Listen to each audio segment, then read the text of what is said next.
Chapter 3. The Dominant Primordial Beast. The Dominant Primordial Beast was strong in buck, and under the fierce conditions of trail life it grew and grew. Yet it was a secret growth. His newborn cunning gave him poise and control. He was too busy adjusting himself to the new life to feel at ease, and not only did he not pick fights, but he avoided them whenever possible. A certain deliberateness characterized his attitude. He was not prone to rashness and precipitate action, and in the bitter hatred between him and Spitz, he betrayed no impatience, shunned all offensive acts. On the other hand, possibly because he divined in Buck a dangerous rival, Spitz never lost an opportunity of showing his teeth. He even went out of his way to bully Buck, striving constantly to start the fight which could end only in the death of one or the other. Early in the trip this might have taken place, had it not been for an unwanted accident. At the end of this day they made a bleak and miserable camp on the shore of Lake Labarge. Driving snow, a wind that cut like a white-hot knife, and darkness forced them to grope for a camping place. They could hardly have fared worse. At their backs rose a perpendicular wall of rock, and Perrault and Francois were compelled to make their fire and spread their sleeping robes on the ice of the lake itself. The tent they had discarded at Daya in order to travel light. A few sticks of driftwood furnished them with a fire that thawed down through the ice and left them to eat supper in the dark. Close in under the sheltering rock Buck made his nest. So snug and warm was it that he was loath to leave it when Francois distributed the fish, which he had first thawed over the fire. But when Buck finished his ration and returned, he found his nest occupied. A warning snarl told him that the trespasser was Spitz. Till now, Buck had avoided trouble with his enemy, but this was too much. The beast in him roared.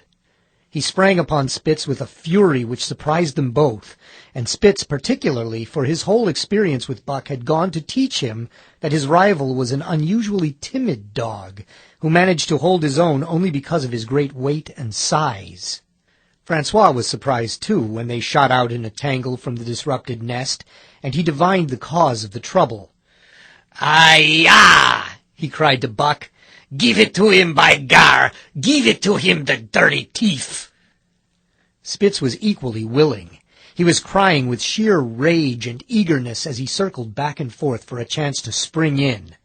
Buck was no less eager, and no less cautious, and he likewise circled back and forth for the advantage. But it was then that the unexpected happened, the thing which projected their struggle for supremacy far into the future, past many a weary mile of trail and toil. An oath from Perrault, the resounding impact of a club upon a bony frame, and a shrill yelp of pain heralded the breaking forth of pandemonium. The camp was suddenly discovered to be alive with skulking furry forms, starving huskies, 4 or 5 score of them, who had scented the camp from some Indian village. They had crept in while Buck and Spitz were fighting, and when the 2 men sprang among them with stout clubs, they showed their teeth and fought back. They were crazed by the smell of the food. Perrault found one with head buried in the grub box. His club landed heavily on the gaunt ribs, and the grub box was capsized on the ground. On the instant, a score of the famished brutes were scrambling for the bread and bacon. The clubs fell upon them unheeded. They yelped and howled under the rain of blows, but struggled none the less madly till the last crumb had been devoured. In the meantime, the astonished team dogs had burst out of their nests, only to be set upon by the fierce invaders. Never had Buck seen such dogs. It seemed as though their bones would burst through their skins. They were mere skeletons, draped loosely in draggled hides, with blazing eyes and slavered fangs. But the hunger madness made them terrifying, irresistible. There was no opposing them. The team dogs were swept back against the cliff at the first onset. Buck was beset by 3 huskies, and in a trice his head and shoulders were ripped and slashed. The din was frightful. Billy was crying as usual. Dave and Solix, dripping blood from a score of wounds, were fighting bravely side by side. Joe was snapping like a demon. Once his teeth closed on the foreleg of a husky, and he crunched down through the bone. Pike, the malingerer, leaped upon the crippled animal, breaking its neck with a quick flash of teeth and a jerk. Buck got a frothing adversary by the throat and was sprayed with blood when his teeth sank through the jugular. The warm taste of it in his mouth goaded him to greater fierceness. He flung himself upon another, and at the same time felt teeth sink into his own throat. It was Spitz, treacherously attacking from the side. Perrault and Francois, having cleaned out their part of the camp, hurried to save their sled dogs. The wild wave of famished beasts rolled back before them, and Buck shook himself free, but it was only for a moment. The two men were compelled to run back to save the grub, upon which the huskies returned to the attack on the team. Billy, terrified into bravery, sprang through the savage circle and fled away over the ice. Pike and Dub followed on his heels, with the rest of the team behind. As Buck drew himself together to spring after them, out of the tail of his eye he saw Spitz rush upon him, with the evident intention of overthrowing him. Once off his feet and under that mass of huskies, there was no hope for him. But he braced himself to the shock of Spitz's charge, then joined the flight out on the lake. Later, the 9 team dogs gathered together and sought shelter in the forest. Though unpursued, they were in a sorry plight. There was not one who was not wounded in 4 or 5 places, while some were wounded grievously. Dub was badly injured in a hind leg. Dolly, the last husky added to the team at Daya, had a badly torn throat. Joe had lost an eye, while Billy, the good-natured, with an ear chewed and rent to ribbons, cried and whimpered throughout the night. At daybreak they limped warily back to camp, to find the marauders gone and the 2 men in bad tempers. Fully half their grub supply was gone. The huskies had chewed through the sled lashings and canvas coverings. In fact, nothing, no matter how remotely eatable, had escaped them.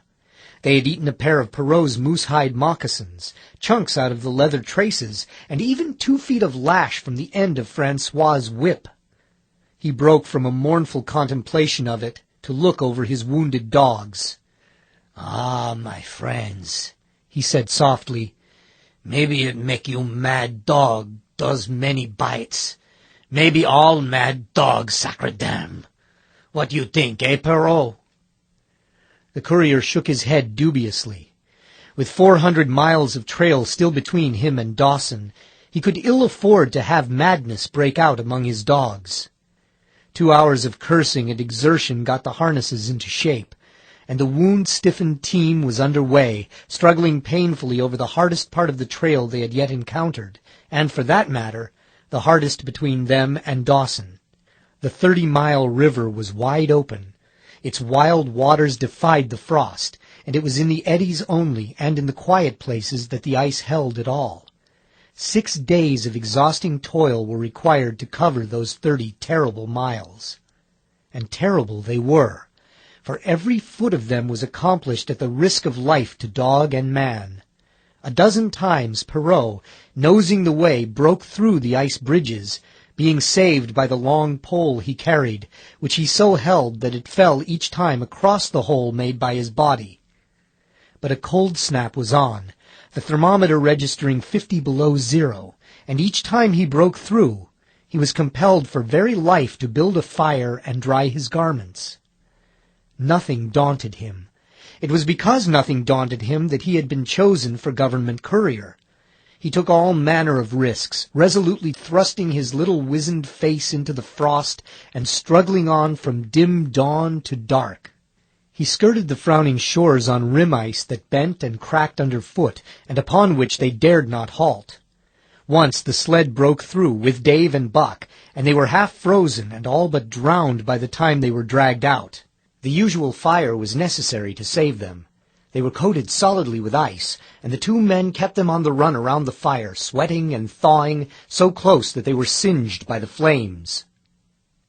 At another time Spitz went through, dragging the whole team after him up to Buck, who strained backward with all his strength, his forepaws on the slippery edge, and the ice quivering and snapping all around. But behind him was Dave, likewise straining backward, and behind the sled was Francois, pulling till his tendons cracked.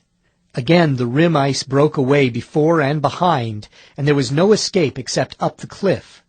Perrault scaled it by a miracle, while Francois prayed for just that miracle.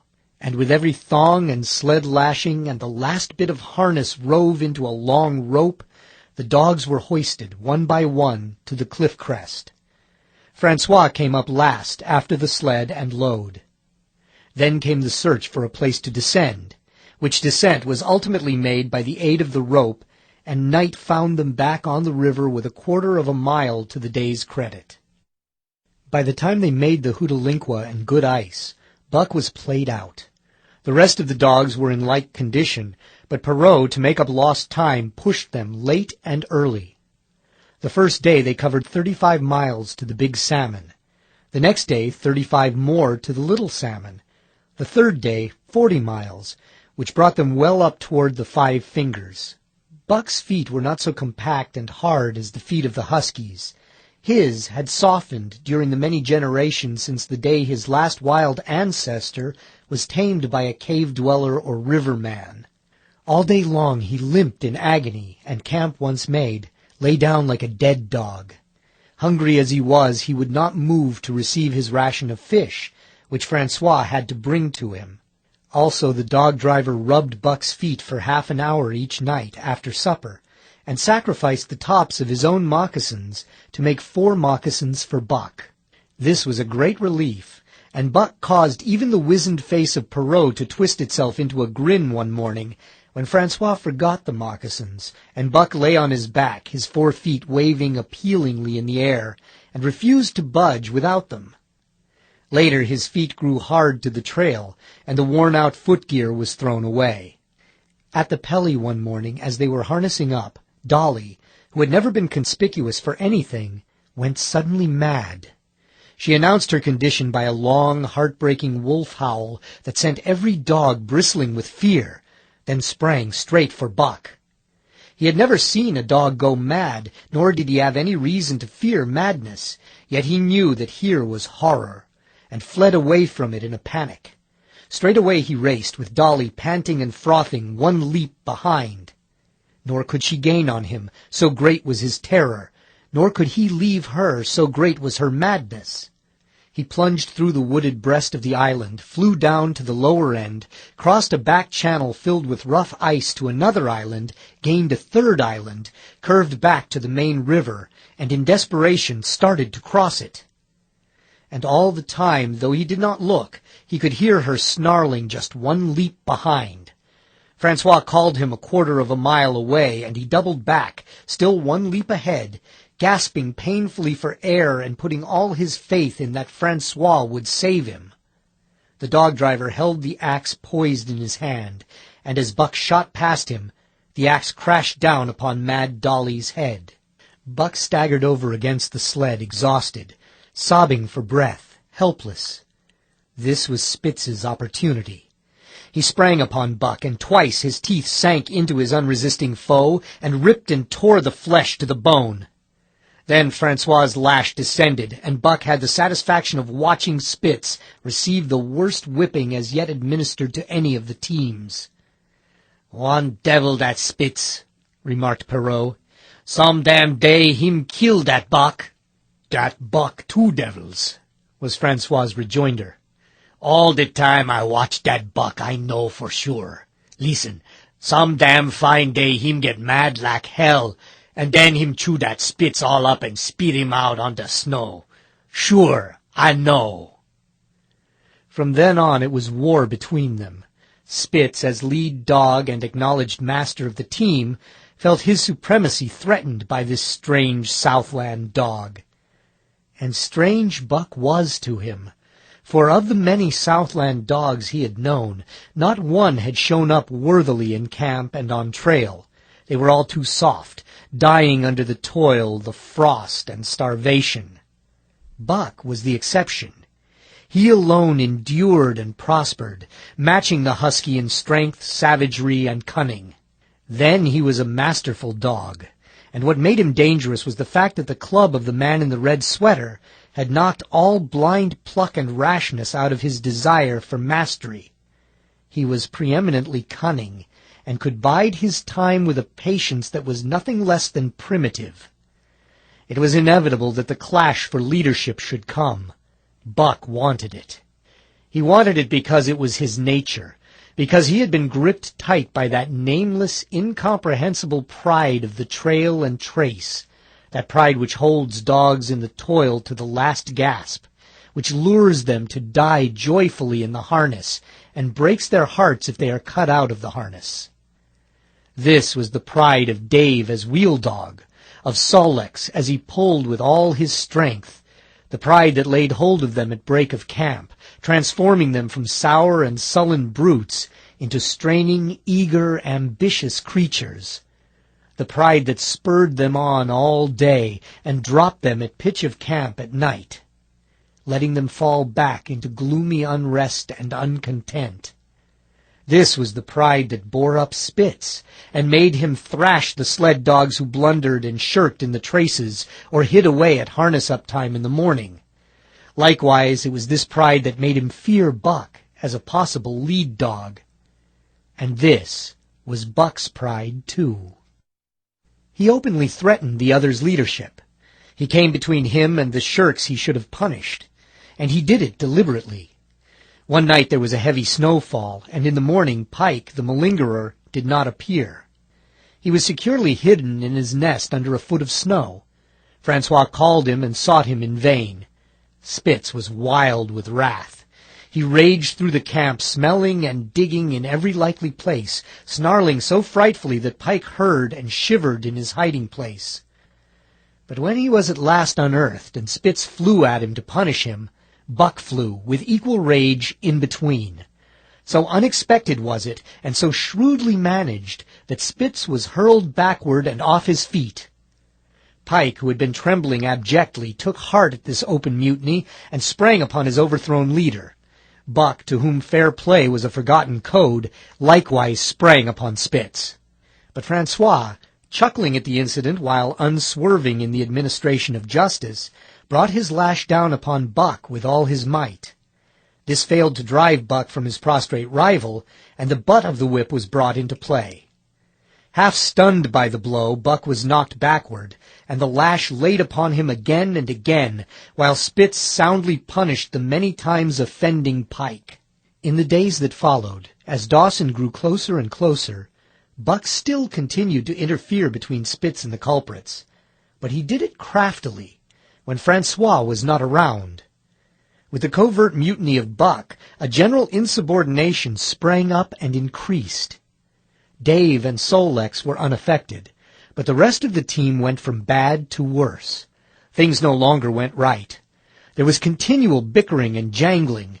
Trouble was always afoot, and at the bottom of it was Buck. He kept Francois busy, for the dog driver was in constant apprehension of the life and death struggle between the two, which he knew must take place sooner or later. And on more than one night the sounds of quarreling and strife among the other dogs turned him out of his sleeping robe, fearful that Buck and Spitz were at it. But the opportunity did not present itself, and they pulled into Dawson one dreary afternoon with the great fight still to come.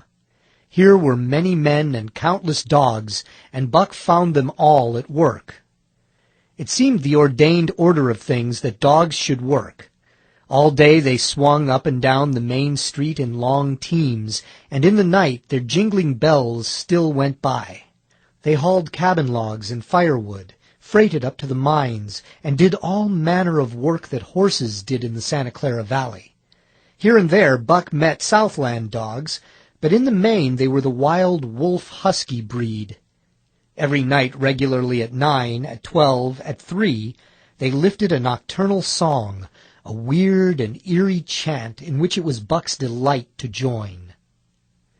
With the aurora borealis flaming coldly overhead, or the stars leaping in the frost dance, and the land numb and frozen under its pall of snow, this song of the huskies might have been the defiance of life, only it was pitched in minor key, with long-drawn wailings and half-sobs, and was more the pleading of life, the articulate travail of existence.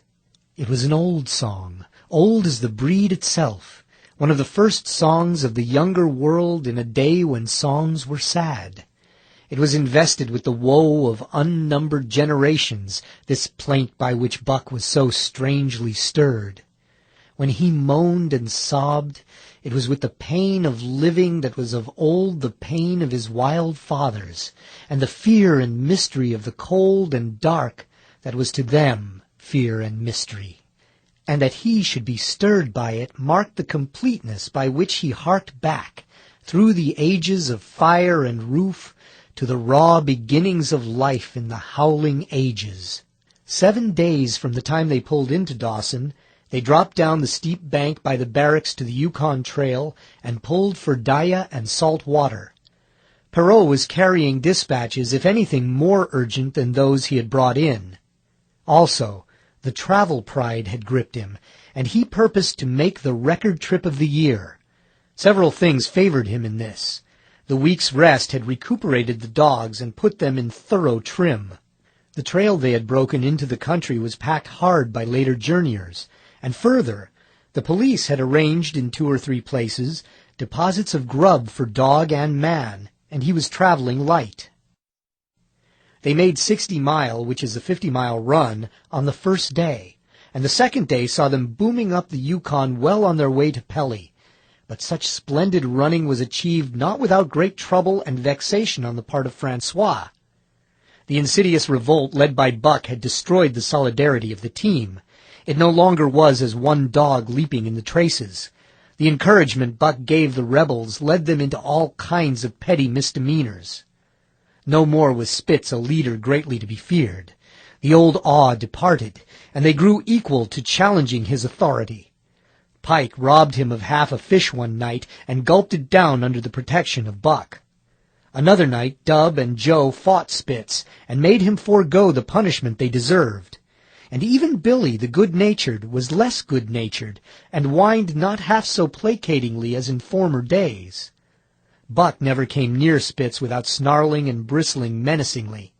In fact, his conduct approached that of a bully, and he was given to swaggering up and down before Spitz's very nose. The breaking down of discipline likewise affected the dogs in their relations with one another. They quarreled and bickered more than ever among themselves, till at times the camp was a howling bedlam. Dave and Solix alone were unaltered, though they were made irritable by the unending squabbling. Francois swore strange, barbarous oaths, and stamped the snow in futile rage, and tore his hair. His lash was always singing among the dogs, but it was of small avail. Directly his back was turned, they were at it again. He backed up Spitz with his whip, while Buck backed up the remainder of the team. Francois knew he was behind all the trouble, and Buck knew he knew. But Buck was too clever ever again to be caught red-handed. He worked faithfully in the harness, for the toil had become a delight to him. Yet it was a greater delight slyly to precipitate a fight amongst his mates and tangle the traces. At the mouth of the Tahkeena one night after supper, Dub turned up a snowshoe rabbit, blundered it, and missed. In a second the whole team was in full cry. 100 yards away was a camp of the Northwest Police, with 50 dogs, huskies all, who joined the chase. The rabbit sped down the river, turned off into a small creek, up the frozen bed of which it held steadily. It ran lightly on the surface of the snow, while the dogs plowed through by main strength. Buck led the pack, 60 strong, around bend after bend, but he could not gain. He lay down low to the race, whining eagerly, his splendid body flashing forward, leap by leap, in the wan white moonlight. And leap by leap, like some pale frost wraith, the snowshoe rabbit flashed on ahead. All that stirring of old instincts, which at stated periods drives men out from the sounding cities to forest and plain, to kill things by chemically propelled leaden pellets, the bloodlust, the joy to kill, all this was Buck's, only it was infinitely more intimate. He was ranging at the head of the pack, running the wild thing down, the living meat, to kill with his own teeth and wash his muzzle to the eyes in warm blood. There is an ecstasy that marks the summit of life, and beyond which life cannot rise. And such is the paradox of living, this ecstasy comes when one is most alive, and it comes as a complete forgetfulness that one is alive. This ecstasy, this forgetfulness of living comes to the artist, caught up and out of himself in a sheet of flame. It comes to the soldier, war-mad on a stricken field and refusing quarter. And it came to Buck, leading the pack, sounding the old wolf cry, straining after the food that was alive and that fled swiftly before him through the moonlight. He was sounding the deeps of his nature, and of the parts of his nature that were deeper than he, going back into the womb of time. He was mastered by the sheer surging of life, the tidal wave of being, the perfect joy of each separate muscle, joint, and sinew, in that it was everything that was not death, that it was aglow and rampant, expressing itself in movement, flying exultantly under the stars and over the face of dead matter that did not move. But Spitz, cold and calculating even in his supreme moods, left the pack and cut across a narrow neck of land where the creek made a long bend around.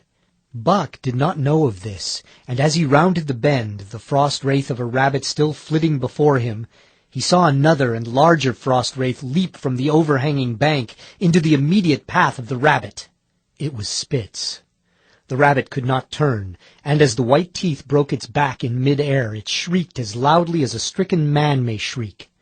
At sound of this, the cry of life plunging down from life's apex in the grip of death, the full pack at Buck's heels raised a hell's chorus of delight. Buck did not cry out. He did not check himself, but drove in upon Spitz, shoulder to shoulder, so hard that he missed the throat. They rolled over and over in the powdery snow.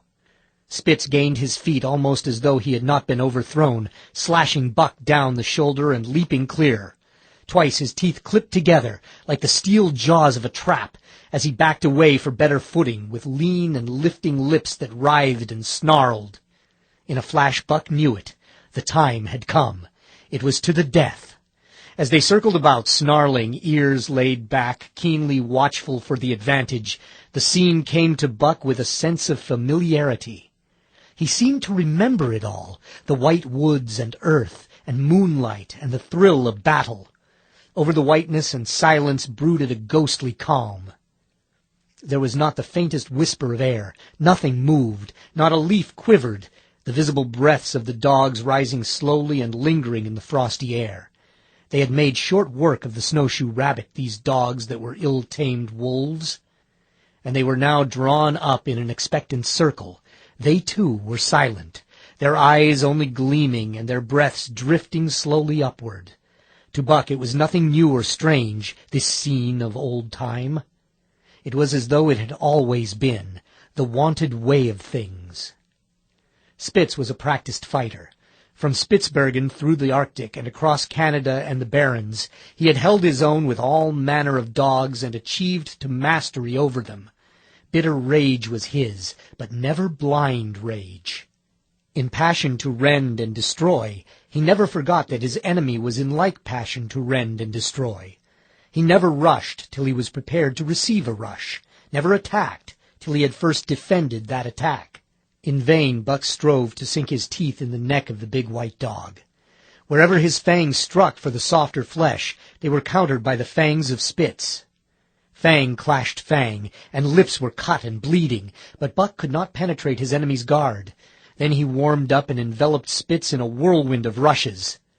Time and again he tried for the snow-white throat, where life bubbled near to the surface, and each time and every time Spitz slashed him and got away.